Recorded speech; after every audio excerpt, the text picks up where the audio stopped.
After I graduated from high school, I've been working at a small local factory manufacturing molds for nearly 40 years since I was 18.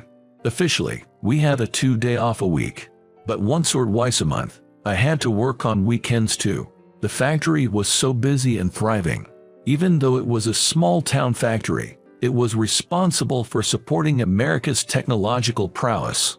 I was proud of that. That day was supposed to be my day off, a Saturday. "Alex, were you working today?" said Lisa, the familiar owner of the small diner, looking at me in my work clothes. "Yeah, the boss asked me to come in for some urgent work. There's been a small diner near the station not far from the factory for many years. I knew about it. But I started going to the place just about 6 months ago. My coworker introduced me to it. The taste of the food was just right for me, and the price was reasonable, so I liked it.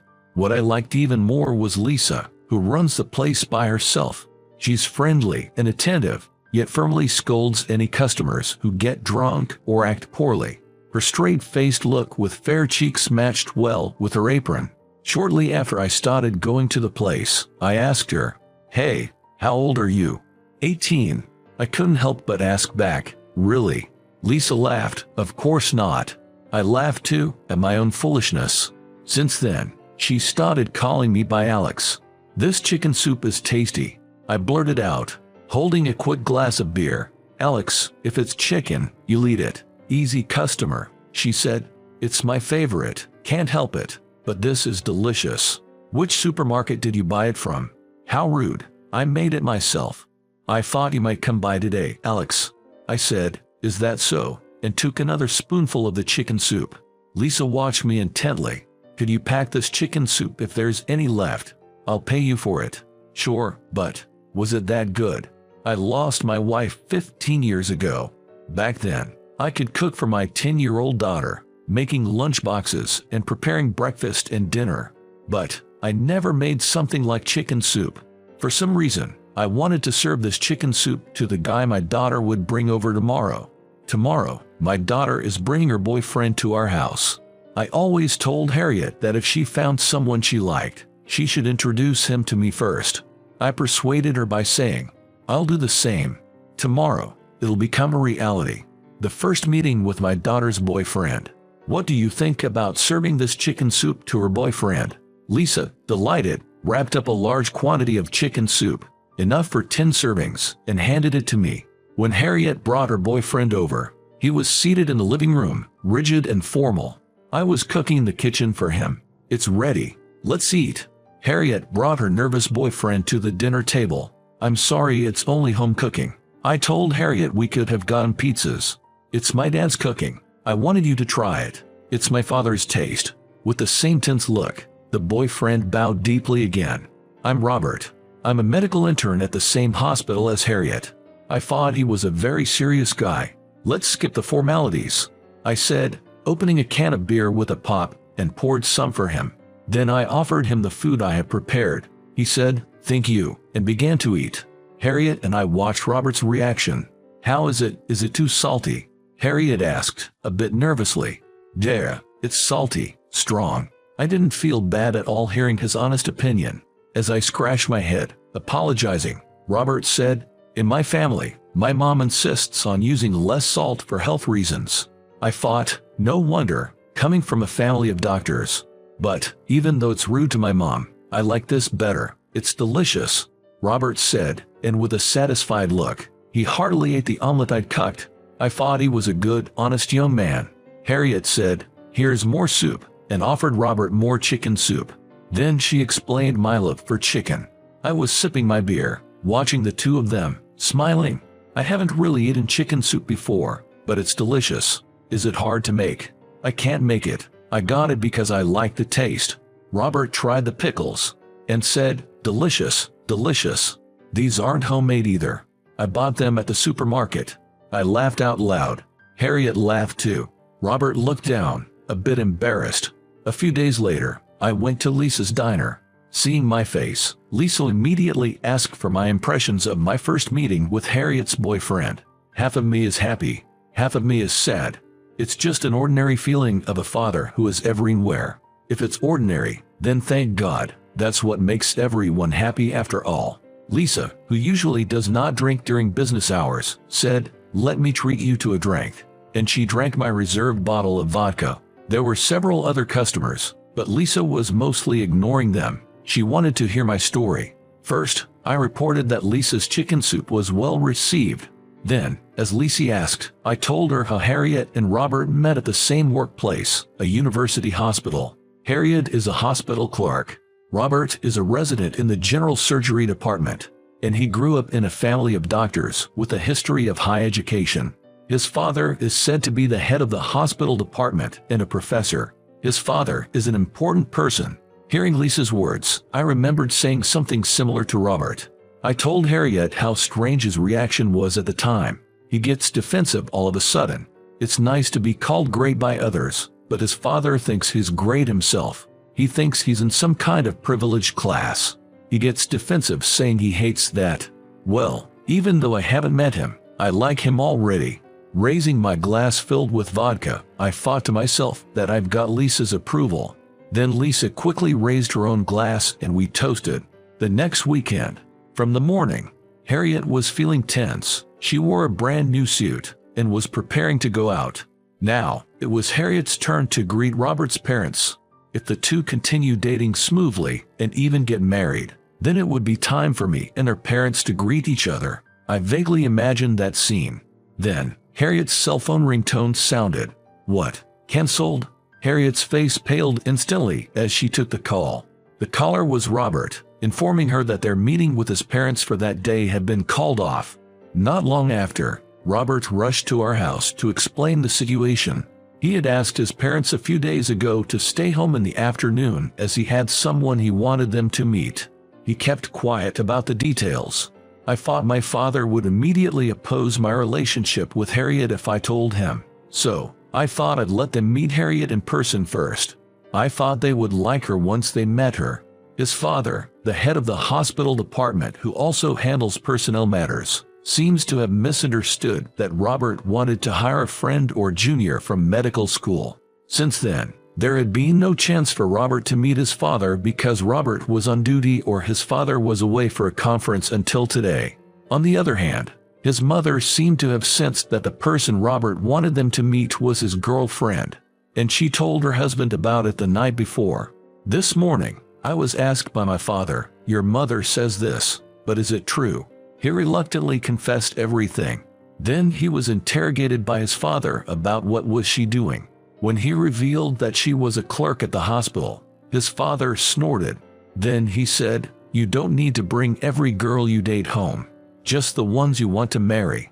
So that's why I'm considering marriage with Harriet," said Robert, clenching his teeth in frustration and firmly placing his hand over Harriet's as she listened next to him. I became unbearably restless. Without thinking about the consequences, I visited the house where Robert lived with his parents. I thought to myself, this is what a quiet residential neighborhood is like. Among all the houses, his family's mansion stood out.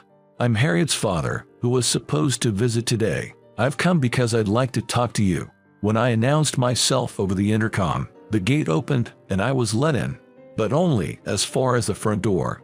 Robert's father looked me over from head to toe without even trying to hide his displeasure. He asked about my job in a rude manner. I answered that I worked in a factory that manufactures molds. A mere clerk tries to get her hands on my son, as if she's hitting the jackpot. "So it's the parents' doing," he said, looking around me suspiciously. And then he asked, "Where's the mother?" I answered that my wife had died of illness 15 years ago, and we had been a father-child household since then. A father-child household, and the parents work in a factory. She doesn't even qualify to be with my son. This is absurd. Please leave. I felt so angry that I almost punched him. But if I did that, there would be no going back. I held back my anger and left the place. I sent Harriet a text saying, "It didn't work out," and then I visited Lisa's diner. "Oh, what's the matter, Alex? You look like you stepped in dog poop or something." I told her about my day while downing shots of vodka one after the other. "But, you know, it's not like we need the parents' permission to get married anymore, right? Even if her parents are against it, all I have to do is support her." Then Lisa said, "That's true, but..." Wouldn't it be better to be blessed by everyone? But if that father is the one we have to deal with, I feel like I don't stand a chance. He's a big shot at that university hospital over in Boston, right? From a family of doctors. What's his name? Smith. The son's name is Robert, but I don't know the father's first name. When I said that, Lisa repeated the name Smith to herself and seemed to come up with an idea. Hey, set up a meeting. Lisa said, if they look down on us for being a father-child household, we can make it known that I'm about to remarry, and she would play the role of my new wife. I couldn't keep up with Lisa's sudden suggestion. Alex, I won't treat you badly. Okay, I understand. I'll do as you say. And so, through Robert, I somehow managed to arrange a second meeting with his father. Just as Lisa suggested, she accompanied me as my soon-to-be second wife to their house in Boston. Lisa and I were shown into the living room. Not a single cup of tea was offered, and the father made us wait for more than 10 minutes before showing his face. I took time out because my son insisted, but I want to make this brief. He declared it was a declaration of war. First, I explained that I was going to remarry, so it would no longer be just a father-son household. So what? That has nothing to do with us. With a hospital clerk who merely has a factory worker for a father, the family status is already different enough. He repeated the same words as before. By the way, what do you do? Part-time in a factory or something? Robert's father said in a condescending tone. I run a diner. Lisa firmly replied. A diner, you mean like a bar? Well, that's fitting for a factory worker. Robert's father spat out those words and started to leave the room. Lisa quietly called out to him, Kevin, when did you become such a person? Robert's father turned around, dumbfounded. Why, you know my name. Don't you remember? I'm Lisa Garcia, your former tutor. Kevin's eyes widened, and he stared at Lisa without moving a muscle.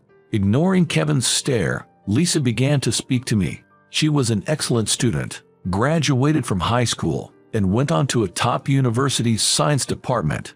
She aimed to be a researcher but gave up when her parents went bankrupt due to a failed business. She could have stayed in college with a scholarship but chose not to. My tutoring student during my freshman year in college was Kevin, right? Kevin looked away. Lisa continued. She had not only helped him with his studies but also given him plenty of advice on love. High schooler Kevin fell in love with a poor girl from a family on welfare. When his parents found out, they vehemently opposed it, saying their statuses and backgrounds were different. Kevin, back then, you were troubled, asking what is status, what is family background. You were frustrated and cried, remember? So what? I was just a naive child back then, that's all. I was just flustered, caught between the two. Well, but I must say this, just for old time's sake. Lisa said that Kevin's treatment towards Harriet and Robert was just a repetition of the treatment Kevin had received from his parents when he was in high school. Kevin didn't even flinch. Excuse me, but did you have an arranged marriage with your wife, or was it a love match? Did you like her family background? Was her social status appropriate? If that's all, your wife must be very unfortunate. At Lisa's venomous words, Kevin, who had been standing defiantly, buckled at the knees. About 2 weeks later, the stern warning Lisa gave seemed to have had an excessive effect. Harriet was invited to greet Robert's parents. I went to report to Lisa right away. Lisa was pleased and said it was good news. But hey, something's bothering me. Oh, what's that? Suppose things go smoothly from here on out and Harriet and Robert's marriage talk progresses. The parents will have a formal marriage greeting. Last time, I spoke rashly and presented Lisa as my future wife, but in reality, I'm still a widower. Then hurry up and remarry, Lisa said, looking unhappy, but then she blushed like a young girl, saying that she died and only acted as my future wife for the sake of Harriet and the others. Harriet and Robert's marriage was just a matter of time. I took them to Lisa's small restaurant. First, to keep my promise with my daughter to introduce her if I ever fell in love with someone.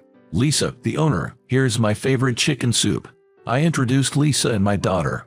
Does he only love chicken soup? What about Lisa? My daughter teased me. I said, don't tease your parents, as I looked at Lisa's face. Lisa smiled back, looking happy, and then she said to Harriet, I'm not sure about that. Harriet pestered, Dad, what about you? I pretended not to hear and said to Lisa, "I have a favor to ask you." "Oh, what? More chicken soup?" The time had come for me to fulfill my second purpose in visiting Lisa that day. "If Harriet and Robert are going to have a wedding, would you mind being there as the bride's mother?" As I was fumbling around in my inside coat pocket, Lisa said, "If you want to, just say it clearly. You want to register our marriage." I took out the marriage registration form I had prepared. How was it? Subscribing to the channel and IDL encourages further production. See you in the next video.